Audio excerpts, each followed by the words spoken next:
সূরা তাওবার 36 নম্বর আয়াতের মধ্যে আল্লাহ পাক বলতেছেন যালিকা দ্বীনুল কাইয়্যিম, এটাই স্থায়ী সঠিক স্থায়ী দ্বীন ধর্ম। এর বাইরে যত ধর্ম আছে একটাও ধর্ম নয়, দ্বীন নয়। আমরা মাঝে মধ্যে একটা ভুল কথা বলে থাকি, অনেকেই আমরা বলে থাকি যে ইসলাম সর্বশ্রেষ্ঠ ধর্ম। কথাটা পরিপূর্ণভাবে ভুল। আপনি বলতে পারেন যে এতদিন পর্যন্ত সর্বশ্রেষ্ঠ ধর্মই শুনে আসলাম, তাহলে আজ ভুল কোথা থেকে হলো? ইসলাম ছাড়া পৃথিবীতে ৪,৫০০ উপরে ধর্ম আছে, একটাও ধর্ম না, সব মানুষের বানানো। একটাই আল্লাহ পাকের পক্ষ থেকে দেওয়া, সেটা হলো ইসলাম। আল্লাহ পাক রব্বুল আলামিন সূরা আল ইমরানের 19 নম্বর আয়াতের মধ্যে বলতেছেন ইন্নাদ-দীনা ইনদাল্লাহিল ইসলাম। আল্লাহ পাকের পক্ষ থেকে একটাই রাস্তা, একটাই দিন, একটাই ধর্ম, সেটা হলো ইসলাম। এখন আপনি যদি বলেন ইসলাম সর্বশ্রেষ্ঠ ধর্ম, তাহলে আপনার কথার মধ্যে এইটা পাওয়া যায় যে যতগুলো পৃথিবীতে ধর্ম আছে ওইগুলো ধর্ম, তার মধ্যে ইসলাম শ্রেষ্ঠ। অথচ আল্লাহ পাক বলতেছেন পৃথিবীতে যত ধর্ম আছে একটাও ধর্ম না, একটাও দিন না, শুধুমাত্র আমার পক্ষ থেকে যেটা আসছে ইসলাম, এটাই হচ্ছে ধর্ম। কথাটা কি বুঝাইতে পারলাম? আল্লাহ পাক রব্বুল আলামিন এই দিন দিয়েছেন, আমাদেরকে খলিফা করে পাঠিয়েছেন, আমাদেরকে প্রতিনিধি করে পাঠিয়েছেন। আল্লাহ পাক তিনি চাইলে নিজের ক্ষমতা দিয়ে মুহূর্তের মধ্যে পৃথিবীতে তার দ্বীনকে, ধর্মকে প্রতিষ্ঠিত করতে পারেন, কিন্তু না, তিনি নিজের বান্দাদেরকে পরীক্ষা করার জন্য সেই দায়িত্ব বান্দাদেরকে দিয়েছেন। এই জন্য তো রব্বুল আলামিন কুরআনুল কারীমের মধ্যে বলেন আহাসিবান নাসু আইয়ুতরাকু আইয়াকুলু আমান্না ওয়া হুম লা ইফতানুন। মানুষ কি মনে করেছে যে তারা বলবে আমি ইমানদার, আমরা ইমানদার, আর তাদেরকে কোনো পরীক্ষা করা হবে না, তাদেরকে কোনো পরীক্ষায় করা ছাড়া আমি জান্নাতে দিয়ে দেব? এমনটা তো হতে পারে না। বান্দাকে পাঠিয়েছি পরীক্ষা করার জন্য। সূরাতুল মুলকের 2 নম্বর আয়াতের মধ্যে আল্লাহ পাক রব্বুল আলামিন বলতেছেন আল্লাযী খালাকাল মাউতা ওয়াল হায়াতা লিয়াবলুয়াকুম আইয়ুকুম আহসানু আমালা ওয়া হুয়াল আজিজুল গফুর। আল্লাহ পাক হায়াত, আল্লাহ পাক মরণ সৃষ্টি করেছেন, হায়াত সৃষ্টি করেছেন তার বান্দাদেরকে পরীক্ষা করার জন্য। আমলের দিক থেকে কে শ্রেষ্ঠ হতে পারে? আমরা কি আমলের দিক থেকে বেশি শ্রেষ্ঠ হইতে পারলাম নাকি পাপের দিক থেকে? আল্লাহ পাক পরীক্ষা করবেন। সাহাবায়ে কেরাম রাদিয়াল্লাহু তাআলা আনহুম দ্বীন আনতে গিয়ে, আমরা তো ইসলাম তো বাপ দাদার সম্পত্তি যেমন পৈতৃকভাবে পাই, আমরা ইসলামটাও সেভাবে পাইছি। ইসলামের জন্য রক্তও দিতে হয় নাই, ইসলামের জন্য যুদ্ধও করতে হয় নাই। বাপ মুসলমান, দাদা মুসলমান ছিল, সেই সূত্রে মুসলমান হয়েছি। কিন্তু সাহাবায়ে কেরাম রাদিয়াল্লাহু তাআলা আনহুম, যারা কাফের, যারা মূর্তির সামনে মাথা নত করত, দ্বীনের দাওয়াত পেয়ে যখন তারা ইসলাম গ্রহণ করছে, ওই কাফেররা পরনের লুঙ্গি পর্যন্ত সাহাবায়ে কেরামদেরকে দেয় নাই। একজন সাহাবী আব্দুল উজ্জা, ইসলাম ধর্ম গ্রহণের পূর্বে তার নাম ছিল আব্দুল উজ্জা। ছোটবেলায় বাবা মারা যায়, এতিম, চাচার কাছে লালিত পালিত হয়। চাচার অসংখ্য সম্পত্তি ছিল, অঢেল সম্পত্তি। নিজের ভাতিজাকে বড় করেছেন নিজের কাছে। ভাতিজা এখন যুবক, ভাতিজাকে সম্পত্তি, গাড়ি বাড়ি সব দিয়েছেন, ভাতিজাকে ধনী বানিয়ে দিয়েছে চাচা। কিন্তু নবী সাল্লাল্লাহু আলাইহি ওয়াসাল্লাম যখন নবুয়ত প্রাপ্তির পর যখন দ্বীনের দাওয়াত দেওয়া শুরু করে দিলেন, সবাই দ্বীনের দাওয়াত পেয়ে গ্রহণ করতে শুরু করল। যাদের কাছে, যাদেরকে আল্লাহ পাক হেদায়েত দিয়েছিলেন, তারা ধর্ম ইসলামকে গ্রহণ করতে লাগলো। আব্দুল উজ্জার মধ্যে, অন্তরের মধ্যে ইসলামের প্রতি ভালোবাসা তৈরি হয়ে যায়, কিন্তু চাচার ভয়ে ইসলাম ধর্ম গ্রহণ করতে পারে না। যেদিন নবীজি সাল্লাল্লাহু আলাইহি সাল্লাম হিজরত করে মদিনায় চলে যান, আব্দুল উজ্জা নিজেকে আর আটকায় রাখতে পারলো না। নিজের চাচাকে গিয়ে বলতেছে, চাচা, মুহাম্মদ সাল্লাল্লাহু আলাইহি সাল্লাম যে দ্বীনের দাওয়াত নিয়ে আসছে, আপনার কাছে কেমন লাগে? চাচা বলে যে ভালোই তো লাগে। আব্দুল উজ্জা ডাক দিয়ে বলতেছে, চাচা চলেন না আমরা দুইজন একসাথে মুহাম্মাদের কালেমা পড়ে আমরা মুসলমান হয়ে যাই। চাচা কথাটা শোনার সঙ্গে পায়ের রক্ত মাথায় উঠে গেছে। ডাক দিয়ে বলতেছে, আব্দুল উজ্জা যা বলেছো একবার, দ্বিতীয়বারের জন্য মুখ থেকে বের না হয়। যদি তুমি ইসলাম ধর্ম গ্রহণ করো, মনে রেখো যা সম্পত্তি দিয়েছি সব ছিনিয়ে নিব। আমি তো ইসলাম গ্রহণ করবই না। তুমি যদি ইসলাম ধর্ম গ্রহণ করো তাহলে তোমাকে যা দিয়েছি সব আমি কেড়ে নিব। আব্দুল উজ্জা ডাক দিয়ে বলতেছে, চাচা এতদিন আপনার অপেক্ষায় আমি ছিলাম, যদি আমি মনে করেছিলাম হয়তো আপনি ইসলাম ধর্ম গ্রহণ করবেন, সে আশায় ছিলাম। আর যখন আপনি স্পষ্ট বলে দিলেন আপনি ইসলাম গ্রহণ করবেন না, চাচা এই মুহূর্তে আপনার সামনে আমি কালেমা পড়ে মুসলমান হয়ে গেলাম। চাচা ডাক দিয়ে বলতেছে, এর পরিণতি কি তুমি জানো? এর পরিণতি হলো আমি তোমাকে যা দিয়েছি সব আমি ছিনিয়ে নিলাম। আব্দুল উজ্জা ডাক দিয়ে বলতেছে, চাচা আপনি যা দিয়েছেন তা কেন, যদি পুরা পৃথিবী আমাকে লিখে দিতেন তারপরও কালিমা পড়ার থেকে আমাকে আটকায় রাখতে পারতেন না। সব কিছু ছিনিয়ে নেওয়া শেষ, পরনের কাপড়টা পর্যন্ত নিয়ে নিয়েছেন। যুবক মানুষ লুঙ্গি পরা অবস্থায় চলে যাচ্ছেন, পিছন দিক থেকে চাচা ডাক দিয়ে বলে, আব্দুল উজ্জা যাও, কোথায় পরনের লুঙ্গি যেটা ওটাও আমার খোলো। কথাটা বলার সঙ্গে সঙ্গে আব্দুল উজ্জা যুবক মানুষ লুঙ্গিরা পর্যন্ত খুলে দিয়েছেন। উলঙ্গ অবস্থায় মার দরজায় গিয়ে ডাক দিচ্ছে, মা। দরজা খোলার পর মা দেখতেছে যুবক ছেলে উলঙ্গ অবস্থায় চোখে হাত দিয়ে দিয়েছে। ডাক দিয়ে বলতেছে, বাবা তুমি আর তোমার এই অবস্থা কেন?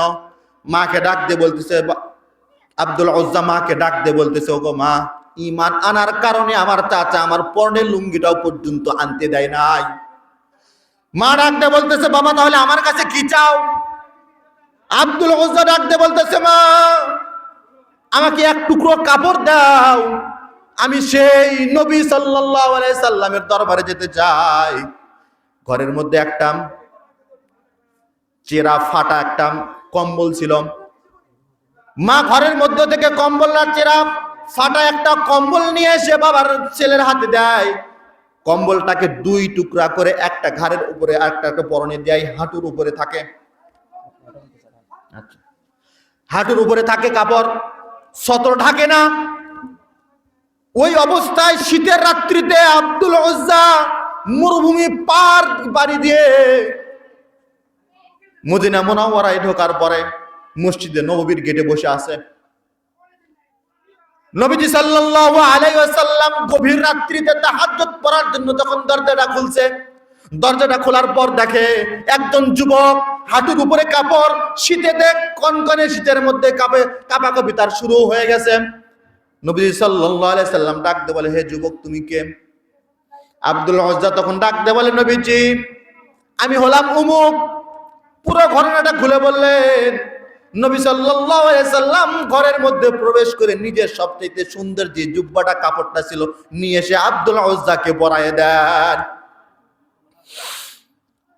আব্দুল উজ্জাকে কাপড়টা পরাইয়ে দিয়ে তখন ডাক দিয়ে বলতেছে, তোমার নাম কি?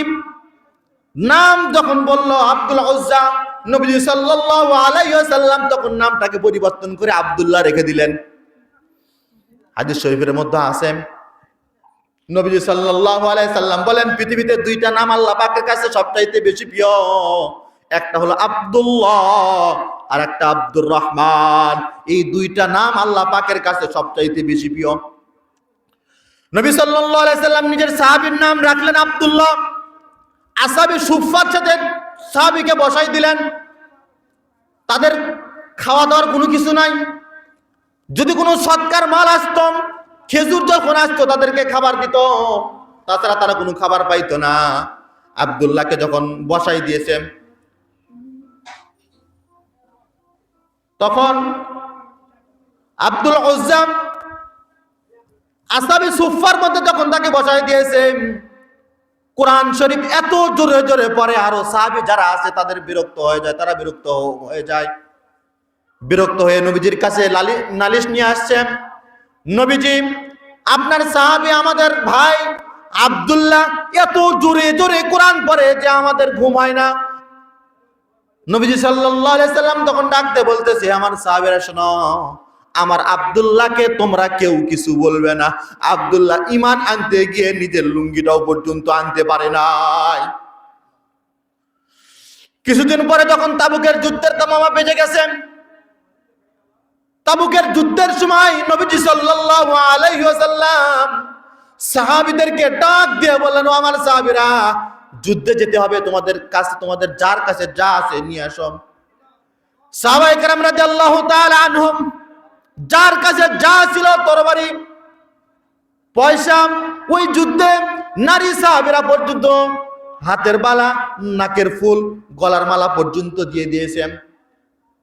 সাহাবায়ে কেরাম রাদিয়াল্লাহু তাআলা আনহুমদেরকে একত্রিত করে তাবুকের ময়দানে যাবে যুদ্ধের জন্য। মাঝপথে আল্লাহ রাব্বুল আলামিনের হাবিব রাসূল কারীম সাল্লাল্লাহু আলাইহি সাল্লামকে আব্দুল্লাহ সামনে দাঁড়িয়ে বলতেছে, নবীজি, সবাই তো সব দিল, আমি তো কিছুই দিতে পারলাম না। সবাই সব দিয়েছেন, এই যুদ্ধে সবার চাইতে, সবার দানের চাইতে আবু বকরের দানটা সবচাইতে প্রিয় হয়ে যায় আল্লাহ পাকের কাছে। আল্লাহ যখন সবাই নিয়ে আসছে আল্লাহ রাসূল কারীম সাল্লাল্লাহু আলাইহি সাল্লামের কাছে মালগুলো, সম্পদগুলো, রাসূল কারীম সাল্লাল্লাহু আলাইহি সাল্লাম ডাক দিয়ে বলতেছেন, হে আমার সাহাবীরা, আমি তো সবাইকে দেখি, কিন্তু আমার আবু বকর কই? ডাক শোনার পরে আবু বকর রাদিয়াল্লাহু তাআলা আনহু একটা আড়ালে দাঁড়াইছিলেন, আড়াল থেকে বের হয়ে আসলেন। হাতের মধ্যে একটা পোটলা, তার মধ্যে কয়েক কেজি গম আর খেজুর, আর কিচ্ছু নাই, কয়েকটা দিরহাম, আর কিচ্ছুই নাই। নবীজি সাল্লাল্লাহু আলাইহি সাল্লাম তখন সাহাবীদেরকে ডাক দিয়ে বললেন, আমার সাহাবীরা, তোমরা যা যা দিয়েছো, তোমাদের দানের চাইতে আজকের এই যুদ্ধে যে দান করেছে আবু বকর রাদিয়াল্লাহু তাআলা আনহু, তার দানটাই আল্লাহ পাকের কাছে সবচেয়ে বেশি পছন্দীয় আর প্রিয় হয়েছে। সাহাবায়ে কেরাম রাদিয়াল্লাহু তাআলা আনহু ডাক দিয়ে বলতেছেন, নবীজি, আমরা তো অনেক কিছুই দিলাম, আবু বকরের চাইতে তো আমরা অনেক বেশি দিয়েছি, তাহলে আবু বকরের দানটা আল্লাহ পাকের কাছে বেশি প্রিয় হলো কেন? নবীজি সাল্লাল্লাহু আলাইহি সাল্লাম ডাক দিয়ে বলতেছেন, সাহাবীদেরকে ডেকে ডেকে বলতেছেন, তুমি কতটুকু দিয়েছো, কতটুকু নিয়ে আসছো? একজন বলতেছে, অর্ধেক নিয়ে আসছি, অর্ধেক রেখে আসছি। এভাবে সবাইকে জিজ্ঞাসা করার পর আবু বকর রাদিয়াল্লাহু তাআলা আনহুকে যখন নবীজি জিজ্ঞাসা করলেন, আবু বকর রে, তুমি কি নিয়ে আসছো আর কি রেখে আসছো? আবু বকর রাদিয়াল্লাহু তাআলা আনহু তখন ডাকতে বলে, রব্বুল আলামিনের হাবিব, আমি আমার বাড়িতে আল্লাহ এবং আল্লাহর রাসূলকে রেখে আসছি, তারা ছাড়া আমার বাড়িতে কিছুই নাই, সব নিয়ে আসছে। এই যুদ্ধে আব্দুল্লাহ রাদিয়াল্লাহু তাআলা আনহু মাঝপথে নবীজিকে আটকাই দিয়ে বলতেছে, নবীজি, সবাই তো সব দিয়েছে, মক্কা থেকে যখন আমি চলে আসছি, আমার চাচা আমাকে কিছুই দেয় নাই, খালি হাতে আসছি, আমি তো কিছুই দিতে পারলাম না। আপনি আমার জন্য দোয়া করবেন, যেন তাবুকের ময়দানে যুদ্ধ করে আল্লাহর এই কাফেরদেরকে জাহান্নামে পাঠিয়ে আল্লাহর দ্বীন কায়েমের জন্য আমি যেন এই যুদ্ধে শহীদ হতে পারি। নবীজি সাল্লাল্লাহু আলাইহি সাল্লাম ডাক দিয়ে বললেন, যাও, একটা বাকল নিয়ে আসো। গাছের বাকল নিয়ে আসা হলো। বাকল নিয়ে আসার পরে আব্দুল্লাহর হাতের মধ্যে রাসূল কারীম সাল্লাল্লাহু আলাইহি সাল্লাম বেঁধে দিলেন। বেঁধে দিয়ে আল্লাহ পাকের কাছে দোয়া করতেছেন, রব্বুল আলামিন, আমি আব্দুল্লাহর রক্ত কাফেরদের জন্য হারাম করে দিলাম। কথাটা শোনার পরে আব্দুল্লাহ ডাক দিয়ে বলছে, ওগো হাবিব, আমি চাইলাম শহীদ হব, আর আপনি আমার রক্ত কাফেরদের জন্য হারাম করে দিলেন। যুদ্ধের ময়দানে যাওয়ার পর আব্দুল্লাহ তিনি জ্বরে আক্রান্ত হয়ে গেছেন। কয়েকদিন জ্বরে আক্রান্ত থাকার পরে ইন্তেকাল হয়ে গেছে। নবীজির কাছে সংবাদ গেল, ওগো আল্লাহর রাসূল, আব্দুল্লাহ তো ইন্তেকাল কয়েকদিন পর্যন্ত জ্বরে আক্রান্ত থাকার পরে সে মারা গেছে, ইন্তেকাল করেছে। নবীজি বললেন, যাও, তাকে লাশকে ধোয়াও, আমি নিজে তার জানাজা পড়াবো। নবীজি সাল্লাল্লাহু আলাইহি সাল্লাম নিজে আব্দুল্লাহর জানাজা পড়াইলেন। এরপরে কবর খনন করা তো হয়েছে। রাসূল কারীম সাল্লাল্লাহু আলাইহি সাল্লাম কবরের মধ্যে নিজে নামলেন, আর দুইজন সাহাবী লাশ বহন করে নিয়ে আসতেছে। নবীজি সাল্লাল্লাহু আলাইহি সাল্লাম কবরের মধ্যে থেকে দাঁড়িয়ে ডাক দিয়ে বলতেছেন, তোমরা যারা আব্দুল্লাহর লাশ নিয়ে আসতেছো, ভদ্রতার সাথে, সম্মানের সাথে নিয়ে এসো। আব্দুল্লাহর লাশের সাথে যেন তোমাদের কারো বেয়াদবি না হয়। আর কবরের পাশে টিম টিম করে একদম আলো ধরে আছে বিলাল রাদিয়াল্লাহু তাআলা আনহু। আব্দুল্লাহকে কবরের মধ্যে রেখে দিয়ে মাটি চাপা দিয়ে রাসূল কারীম সাল্লাল্লাহু আলাইহি সাল্লাম কবরের উপরে হাত রেখে বলতেছেন, রব্বুল আলামিনকে ডাক দিয়ে বলতেছেন, রব্বুল আলামিন, আজকের এই সন্ধ্যা পর্যন্ত আব্দুল্লাহর প্রতি আমি খুশি ছিলাম, আপনিও রাজি আর খুশি হয়ে যান। পাশ থেকে ইবনে মাসউদ রাদিয়াল্লাহু তাআলা আনহু তিনি চিৎকার করে কান্না করে দিয়েছে, ডাক দিয়ে বলতেছে, রব্বুল আলামিন, বড় আফসোস, যদি আজকের এই কবরে আব্দুল্লাহর লাশ না হয়ে আমি মাসউদের যদি লাশ হইতো, আমার ভাগ্যটা, কপালটা খুলে যেত। সাহাবায়ে কেরাম রাদিয়াল্লাহু তাআলা আনহুম দ্বীন গ্রহণ করতে গিয়ে সাহাবায়ে কেরামকে রক্ত জীবন দিতে হয়েছে।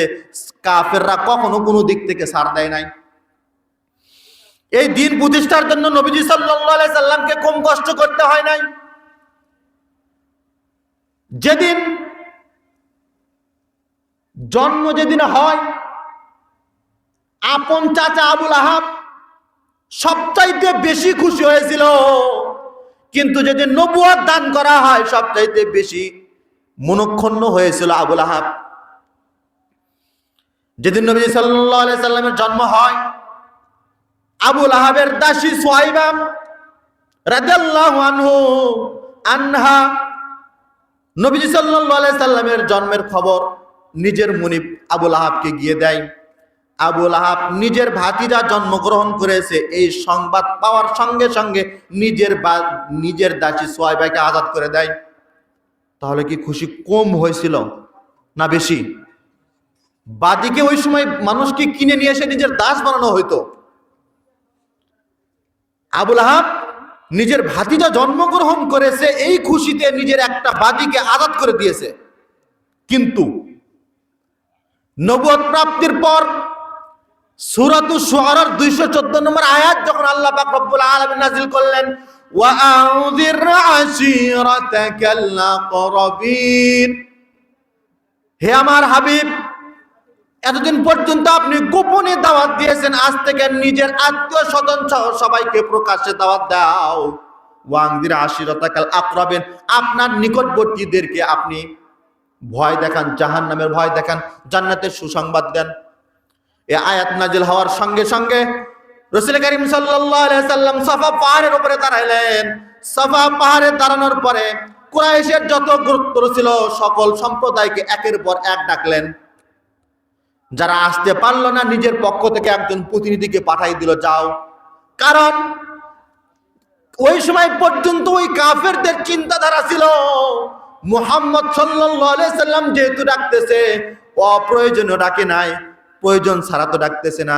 কারণ তাকে ওই কাফেররা আল আমিন নাম দিয়েছে, সাদিক নাম দিয়েছে। তাদের কাছে এতটাই বিশ্বাসী ছিল মুহাম্মদ সাল্লাল্লাহু আলাইহি সাল্লাম। কাফেরদের নেতা ছিল আবু জেহেল, উতবা, সাইবা। কিন্তু ওই কাফেররা মুহাম্মদ সাল্লাল্লাহু আলাইহি সাল্লামকে এতটাই বিশ্বাস করত, কোথাও যখন বেড়াইতে যাইতো নিজের মূল্যবান সম্পদগুলো মুহাম্মদ সাল্লাল্লাহু আলাইহি সাল্লামের কাছে জমা রেখে যেত। বিশ্বাস তাহলে কি কম ছিল না বেশি ছিল? নবীজি সাল্লাল্লাহু আলাইহি সাল্লাম যখন ডাক দিলেন, সবাই তো আশ্চর্য হয়ে গেল। যে মানুষটা কখনো দৌড়াদৌড়ি করে না, লাফালাফি করে না, আজ পাহাড়ের চূড়ায় উঠে আমাদেরকে ডাকতেছে, তাহলে কোনো প্রয়োজনীয় জরুরি কোনো খবর আছে আমাদের জন্য। সকলে উপস্থিত, আবুল আহাব, উতবা, সাইবা, আবু জেহেল সবাই উপস্থিত। নবীজি সাল্লাল্লাহু আলাইহি সাল্লাম সবাইকে ডাক দিয়ে বললেন, শোনো, আমি যদি তোমাদেরকে খবর দেই পাহাড়ের পিছনে একদল শত্রু অস্ত্র নিয়ে তোমাদের উপরে হামলা করার জন্য তারা প্রস্তুতি হচ্ছে, তাহলে কি তোমরা আমার এই কথাটাকে বিশ্বাস করবে? কাফেরের গোষ্ঠীগুলো এক বাক্যে বলে উঠেছিল, বালাহা, অবশ্যই আপনার কথা আমরা বিশ্বাস করব, কারণ এখন পর্যন্ত তোমার মুখ থেকে আমরা কখনো কোনোদিন মিথ্যা কথা শুনি নাই, মিথ্যা কথা শুনি নাই। তখন নবী সাল্লাল্লাহু আলাইহি সাল্লাম ডাকতে বলছেন, তাহলে শোনো, যেহেতু আমি কখনো মিথ্যা কথা বলি নাই, তোমাদের বিশ্বাস এটা, তাহলে আমি একটা সুসংবাদ তোমাদের দিতে চাই, একটা খবর তোমাদেরকে দিতে চাই। এই যে অসংখ্য মূর্তির সামনে তোমরা মাথা নত করতেছো, মূর্তিগুলোকে তোমরা পূজা করতেছো, তার ইবাদত করতেছো, এই মূর্তিগুলোর থেকে তোমরা মুখ ফিরিয়ে নিয়ে এক রবের ইবাদত করো, যে রব তোমাদেরকে সৃষ্টি করেছে।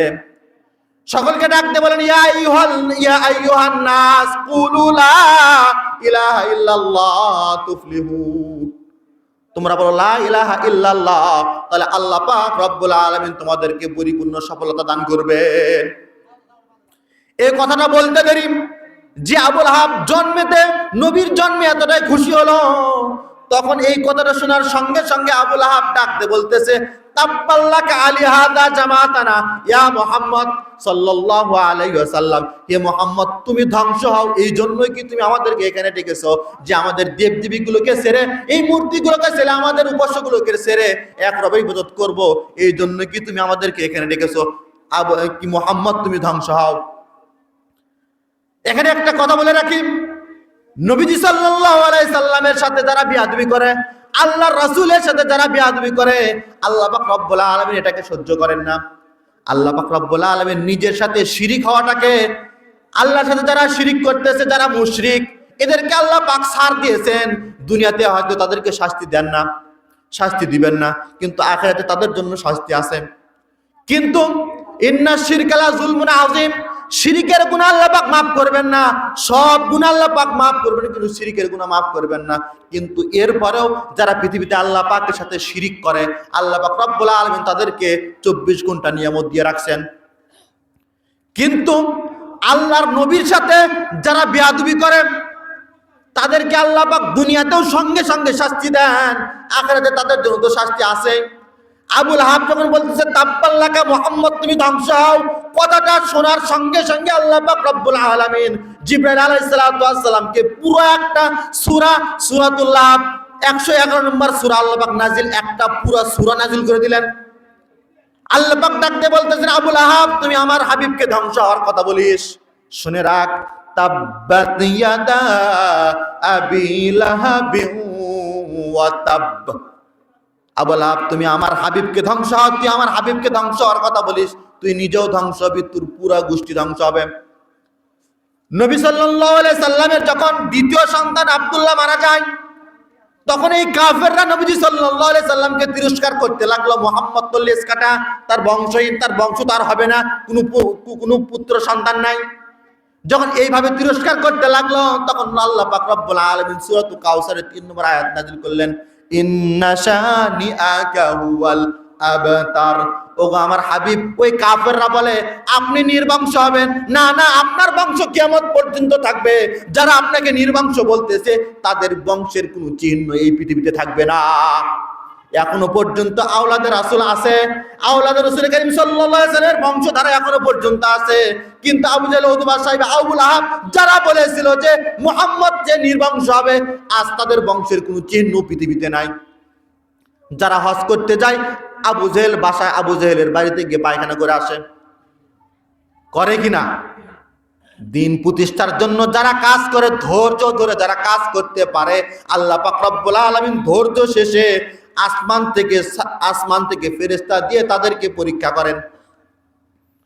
জিহাদের ময়দানে মাত্র 313 জন সাহাবী, ওখানে কাফেররা অসংখ্য, কিন্তু আল্লাহ পাকের রব্বুল আলামিনের উপরে পরিপূর্ণ ভরসা রাখার কারণে, আল্লাহ পাকের প্রতি তাওয়াক্কুল রাখার কারণে আল্লাহ পাক রব্বুল আলামিন আসমান থেকে ফেরেশতা পাঠিয়ে সাহায্য করেছেন। দীর্ঘ 17-18 বছর পর্যন্ত তারা দিন কায়েমের কথা বলতে দেয় নাই। ওই আবু জেহেল, উতবা, সাইবার মতো তাদেরকেও আল্লাহ পাক এই দুনিয়ার থেকে, এই দেশ থেকে পরিপূর্ণভাবে উচ্ছেদ করে দিয়েছেন। তারা নাই, পালাবো না বলে সবাই পালিয়েছে। এখন যারা ক্ষমতার লোভে নির্বাচনের আগে টুপি মাথায় দিয়ে রাস্তায় নামাজ পড়তেছে, এরাও সেই একই অবস্থা। এরাও আওয়ামী লীগ ক্ষমতায় থাকাকালীন কোরআন হাদিসে যেই কথাই বলবেন, আওয়ামী লীগের বিরুদ্ধে চলে যায়। এখন যা বলবেন বিএনপির বিরুদ্ধে যায়। আমার কথা হলো যে আওয়ামী লীগ বিএনপি ছিল নাকি বিএনপি আওয়ামী লীগ হলো, কোনটা? তখনও তো কোরআনের কথাই বলতেছিলাম, এখনো বলতেছিলাম। তখন বললে লাগতো তাদের গায়ে, এখন বললে লাগে এদের গায়ে। কারণ কি? তারা চায় না। মাওলানা একজন শিল্পী, তিনি একটা গজল বলেছিলেন, নৌকার ধানের শীষ 2 সাপের। কথাটা 1 যুগ অথবা 2 যুগ আগে গজলটা বলেছিলেন। 2 যুগ পরে এসেও একটু দেরিতে হলো মানুষ বুঝছে এরা এরা দুই দলে এই দেশে কখনো ইসলাম প্রতিষ্ঠার জন্য কোনো কাজ করেও নাই, করতেও দেয় নাই। তবে একটা কথা বলে রাখি, যারা নিজেদেরকে জিয়ার সৈনিক বলে পরিচয় দেন, যারা নিজেদেরকে জিয়ার সৈনিক বলে দাবি করেন, আমরা জিয়ার সৈনিক, জিয়ার প্রেসিডেন্ট জিয়াউর রহমানের জীবনী পড়ে দেখেন, সে কখনো তার কর্মীদেরকে চাঁদাবাজি শিখায় নাই। এখন যারা জিয়ার সৈনিক বলে চাঁদাবাজি করতে গিয়ে মানুষকে রাস্তায় ফেলে পাথর দিয়ে মাথা থেতলিয়ে হত্যা করতেছো, চাঁদাবাজি করতে গিয়ে, জিয়াউর রহমানের জীবনী পড়ে দেখো, সে কখনো মানুষকে চাঁদাবাজি শিখায় নাই। তোমরা যারা বর্তমান সময়ে ক্ষমতায় আসার জন্য আমাদেরকে বলে আমরা নাকি ধর্ম ব্যবসায়ী, আচ্ছা বলুন তো, হুজুররা কি 5 বছর পর পর নির্বাচনের আগে টুপি পরে নাকি সারা বছরই পরে? হুজুররা কি সারা বছর টুপি পরে নাকি নির্বাচনের আগে? আমরা যদি সারা বছর দাড়ি টুপি রেখে যদি আমরা ধর্ম ব্যবসায়ী, তাহলে তোমরা কি? তোমাদের আগের যেই ক্ষমতাশীল ছিল 1996 সালে মাথায় পট্টি বেঁধে হাতে তুসবি নিয়ে যখন শপথ করতে গেল, সেও বলেছিল যে যদি ক্ষমতায় আসতে পারি মদিনার সনদে দেশ চালাবো, কিন্তু গত 17 বছরে মোদির সনদে দেশ চালিয়েছে। আবার কয়েকদিন আগে এক মুখে দুই কথা, কিছুদিন আগেও তুমি বলেছিলে যে আমরা শরিয়া আইনে বিশ্বাসী না, এখন আবার বলতেছো আমরা মদিনার ইসলাম চর্চা করি। মুখে নাই, এখন বলতেছে কি? কয়েকদিন আগেও তুমি কথাটা বলেছিলে যে আমরা শরিয়া আইনে বিশ্বাসী না, আমরা অন্য আইনে বিশ্বাসী। আবার নির্বাচন যেহেতু সামনে, ফেব্রুয়ারিতে নির্বাচন, এই জন্য প্রত্যেকের মাথায় টুপি, মুখে দাড়ি না থাকলেও পাশে মসজিদ রেখে রাস্তায় যায় নামাজ পড়ে, মাথায় টুপি আছে, মুখে দাড়ি নাই। কারণ দাড়ি রাখলে কাটতে দেরি হয়, কিন্তু মাথার টুপি এই আছে এই নাই, এটা খুলতে দেরি হয়। নির্বাচনের আগে থাকে টুপি, নির্বাচনের পরে থাকে সন্ত্রাসীদের টুপি। ক্ষমতায় আসার পর, ক্ষমতায় যখন আসবে না, নির্বাচন আগে হুজুরদের কাছে এসে হুজুর দোয়া করবেন, হুজুর যদি এবার ক্ষমতায় আসতে পারি হুজুর আপনাদের সেবা করব, দিন প্রতিষ্ঠার জন্য কাজ করব। হুজুরদের থেকে দোয়া নিয়ে ক্ষমতায় আসার পরে হুজুরদেরকে আগে জেলে ভরে। একটা ঘটনা শেষ করবো নাকি? তাহলে একটা ঘটনা বলি, শেষ করে দেই। ঘটনাটা বানোয়াট হলেও শিক্ষণীয় একটা কথা বলে শেষ করে দেব। শিয়াল আর গাধা। শিয়াল এখন গাধাকে ডাক দিয়ে বলতেছে, গাধা, বনের রাজা তো সিংহ অসুস্থ, এখন এই অসুস্থ থাকাকালীন একজন ভারপ্রাপ্ত লোক লাগবে, তো একজন বন জঙ্গল চালানোর জন্য একজন লোক লাগবে। সিংহ আমাকে পাঠাইছে যে তোমাকে দায়িত্ব দিবে। গাধা শুনে তো খুব খুশি, গাধা দৌড়ে গেছে, সিংহের কাছে গেছে, সিংহ ধরে তার কান ছিঁড়ে নিছে, তার কান ছিঁড়ে নিয়ে কোনো মতে বেঁচে চলে আসছে শিয়ালের কাছে। কিছু বলতেছে, তুমি বললে আমাকে দায়িত্ব দিবে বন চালানোর জন্য, তো আমার তো কানটাই ছিঁড়ে নিছে, কোনো মতো জীবনটা বাঁচায় চলে আসলাম। এখন শিয়াল পণ্ডিত বলতেছে, আরে গাধা, তুই তো গাধাই, তোর কান তো কাটে নাই, তোর কান কাটছে কি জন্যে? যে সিংহের মাথায় যে মুকুট দেওয়া হবে, মুকুট তো কানের কারণে হবে না, এই জন্য কানটা কেটে দিছে, তুই যা, আবার যা। এখন শিয়ালের কথা শুনে আবার গেছে, এবার লেস নিচে কাটে, কোনো মতো ডানটা বাঁচায় চলে আসছে আবার শিয়ালের কাছে, বলতেছে এবার কান কেটে নিল না, মুকুট পরাবে, এবার নেস নিল আবার কি জন্য? বলছে, গাধা, নেচতেছে এই জন্য, তোকে যখন সিংহাসনে বসানো হবে, লেজের কারণে তুই তো বসতে পারবি না, যা তুই এবার যা, এবার তোকে সিংহাসনে বসাবে। তৃতীয়বার যখন গেছে, সিংহ ধরে তাকে খেয়ে শেষ, কোনো মতো মানে জীবনটা নিয়ে চলে আসছে, তাকে একেবারে শেষ করে দিছে। এখন আমি এতটুকু আপনাকে বুঝাইতে চাচ্ছি, স্বাধীনতার পর থেকে নিয়ে এখন পর্যন্ত যারাই নির্বাচনের আগে আসছে, জনগণের কাছে এসে বলছে যদি আমাকে আপনারা ভোট দেন আপনাদের রাস্তা থাকবে না, রাস্তাতে কি হবে এটাও বলে যায় না, পরবর্তীতে ওই রাস্তাতে ধান চাষ করা লাগে। আবার কি বলে, আমাকে যদি ক্ষমতায় নিয়ে আসতে পারেন তাহলে আপনাদের এলাকার একজন ব্যক্তি না খেয়ে থাকবে না, যে কি খেয়ে থাকবে সেটাও বলে না।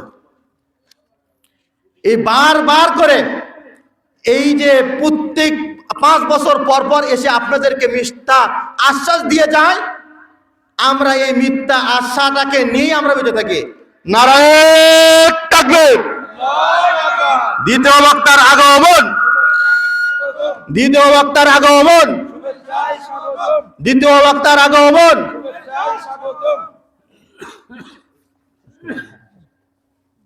যে কথাটা বলতে চাইলাম, গাধা দুইবার তাকে কি দেওয়া হয়েছে? ধোকা দেওয়া হয়েছে। ধোকা খেয়েও যখন তৃতীয়বার সাবধান হয় নাই, নিজের জীবনটা হারিয়েছে। স্বাধীনতার পর থেকে এখনো পর্যন্ত ওই সমস্ত নেতাদের থেকে আমরা ধোকা খেয়ে আসতেছি। সামনে নির্বাচনেও যদি তাদের মিষ্টি কথা শুনে ধোকা খায়, তাহলে আগামীতে দেশের কোনো কিছু আমরা পাইব না। 17 বছর পর্যন্ত সব খাইছে, 1 থেকে 5 পর্যন্ত সব খাইছে, যারা আসছে তারাই খাইছে। শুধু মিষ্টি কথা বলে তাদের কথায় আপনারা মিষ্টি মিষ্টি কথায় আপনারা গলে গিয়ে তাদেরকে আবার ক্ষমতায় নিয়ে আসছেন। সামনের নির্বাচনে আপনাদের একটা সুযোগ আছে, যদি শিয়ালের বুদ্ধি শুনে তৃতীয়বারও যদি তার কাছে যান, তাহলে আপনার জীবনটাও পর্যন্ত রাখবে না। কথা যদি বুঝে থাকেন, তাহলে আগামী নির্বাচনে ভোট কাকে দিবেন বুঝে শুনে দিয়েন। যাকে দিলে জীবন থাকবে তাকে দিয়েন। ইসলাম প্রতিষ্ঠা আজ হলেও এই জমিনে হবে, কাল হলেও এই জমিনে হবে।